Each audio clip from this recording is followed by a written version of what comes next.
ini? Semangat Ibu. Ya, baik. Assalamualaikum warahmatullahi wabarakatuh. Waalaikumsalam warahmatullahi wabarakatuh. Ini cuma dikit ya yang hadir. Iya Bu. Gimana yang lainnya? Ada yang nggak masuk? Bolos katanya Bu. Siapa? Nggak tahu Bu. Bolos kok Ya, katanya. baik. Alhamdulillahirobbilalamin. Di sini ada banyak yang hadir. Untuk pertemuan kali ini ada yang tahu kita mau bahas apa anak-anak? Nggak tahu Ibu. Tidak akhlak. Ya, terkait tentang akhlak. Bukan. Iman kepada qada dan qadar. Jadi sekarang kita mau belajar tentang iman kepada qada dan qadar. Mana Pak Bos ini? Ini lah.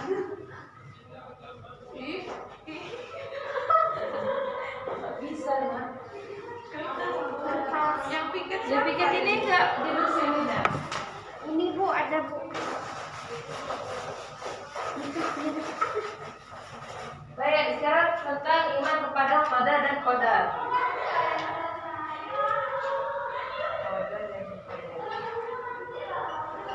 Ada yang tahu apa itu iman kepada qadar? Ada yang tahu iman kepada qadar dan qadar itu iman yang keberapa? Keenam. Apa yang mau lewat tadi ya? Dewi. Arin Bu. Jadi itu ya, menurut bahasa qada itu berasal dari kata qada yaqdi. Qada yaqdi. Yang artinya itu memutuskan suatu perkara. Sedangkan secara istilah qada itu berarti ketetapan.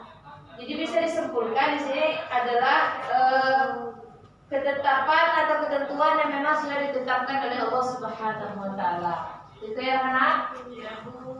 Sedangkan menurut bahasa qadar itu berasal dari lafaz qadara yaqdiru yang berarti kuasa mengerjakan sesuatu. Jadi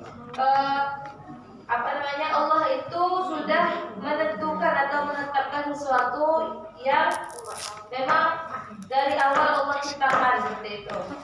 Jadi nggak bisa diubah ya Bu? Ya itu ketetapan. Jadi nggak boleh diubah. Contohnya kayak apa ya Bu? Nanti dulu. Sekarang kita kalau contohnya sendiri ketetapan yang tidak bisa dibentuk matian. Matian. Kemudian kalau jadi itu masih bisa diubah, masih bisa diminta ibarat kata. Ini termasuk qadar. Ya, itu nanti bahasanya ada beberapa macam qadar ya, qadar. Sekarang beriman kepada qadar dan qadar Allah Subhanahu wa taala. Nah, beriman sendiri berarti percaya kan? Percaya akan ketetapan Allah Subhanahu wa taala. Percaya akan ketetapan Allah Subhanahu wa taala terkait dengan qadar dan qadar ini kita mempercayai bahwa apapun yang Allah ciptakan, apapun yang Allah lakukan, apapun yang Allah berikan untuk kita itu pasti akan yang terbaik. Agar manusia bertambah kuat akidahnya, terus ada kesadaran kitanya untuk taat kepada Allah untuk ada dan tunduk kepada Allah Subhanahu wa taala. Nah, untuk di sini poin ketiga adalah kewajiban beriman kepada qada dan qadar. Jadi rukun iman itu apa hukumnya? Wajib. Jadi di sini wajib. Di sini Rasulullah SAW bersabda, tidaklah beriman seseorang apabila dia belum beriman kepada qadar yang Allah tetapkan. Seperti itu ya. Dan tidaklah ia beriman sebelum mengetahui bahwa sesungguhnya apa saja yang sudah dipastikan akan menimpanya tentu tidak akan meleset dari dirinya, dan sesungguhnya apa saja yang dipastikan melesat dan dirinya pasti tidak akan menimpanya. Seperti itu hadis riwayat Tirmidzi dan Jamil. Kemudian apa hubungan antara qada dan qadar? Di sini hubungannya antara keduanya yaitu mempunyai hubungannya sangat erat. Jika qada itu berarti rencana dan ketetapan Allah Subhanahu wa taala ya anak-anak. Sejak zaman azali maka qadar itu adalah bentuk nyata perwujudan dari rencananya Allah tadi. Jadi qada itu adalah rencananya, kalau qadar itu adalah bentuk nyata dari rencana yang ditetapkan oleh Allah Subhanahu wa taala. Jadi itu ya. Iya Bu. Kemudian tadi yang dibahas yang Arina tanyakan tadi, kalau jodoh sama kematian itu termasuk jenis qadar apa gitu. Nah di sini kalau untuk baca-baca takdir atau qadar tadi, takdirnya ada takdir mubram ya di sini. Mubram berarti ketentuan yang Allah tetapkan yang tidak dapat diubah oleh siapapun. Itu mubram. Tapi kalau mu'allaq, takdir mu'allaq itu ketentuan Allah yang bisa diubah. Contohnya seperti jodoh tadi. Dengan kita meminta berdoa kepada Allah Subhanahu wa taala supaya bisa memberikan jodoh terbaik untuk kita. Contohnya kita merubah diri nih, menjadi lebih baik. Gak mungkin Allah kasih jodoh yang buruk kalau kita sudah berubah seperti itu. Kemudian ciri-ciri orang yang beriman kepada qadar ada yang tahu? Ada yang tahu nggak? Yang pertama apa? Selalu berusaha atau berikhtiar dalam mencapai suatu keberhasilan. Yang kedua ada senantiasa tawakal kepada Allah Subhanahu wa taala. Setelah ikhtiar itu akan berusaha, itu berarti tawakal, itu berserah diri kepada Allah. Kemudian ada ridho dan ikhlas terhadap segala sesuatu ketetapan yang Allah tetapkan. Yang keempat, tabah hati dan sabar dalam menghadapi musibah. Yang kelima, senantiasa bersikap tawadu kepada kebesaran Allah Subhanahu wa taala.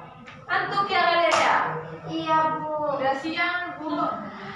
Kemudian untuk perilakunya sendiri ya bisa Arina, perilaku yang mencerminkan qadar ada yang tahu?